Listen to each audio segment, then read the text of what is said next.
পররাষ্ট্র উপদেষ্টা তৌহিদ হোসেনের সাথে সাক্ষাৎ হয়েছে ভারতের পররাষ্ট্রমন্ত্রী এস জয়শঙ্করের সাথে। নিউ ইয়র্কে জাতিসংঘের সাধারণ পরিষদের সাইডলাইনে এই সাক্ষাৎ হয়, যেখানে দুই দেশের স্বার্থ সংশ্লিষ্ট বিষয় নিয়ে আলোচনা হয়েছে বলে এখনকার এক্স হ্যান্ডেল সাবেক টুইটারে জানিয়েছে বাংলাদেশের পররাষ্ট্র মন্ত্রণালয়। পররাষ্ট্র উপদেষ্টার সাথে সাইডলাইনে বৈঠক হয়েছে যুক্তরাষ্ট্রের ডেপুটি সেক্রেটারি রিচার্ড আর ভার্মারও। তাদের মধ্যে বাংলাদেশে গণতান্ত্রিক প্রক্রিয়ায় উত্তর এবং অর্থনৈতিক সমৃদ্ধি নিয়ে আলোচনা করা হয়।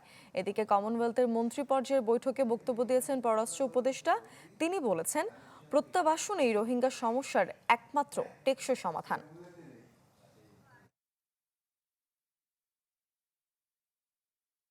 While wealth abounds to finance almost all the global needs, even though developing countries are ready to pay for the solutions, we see very little money moves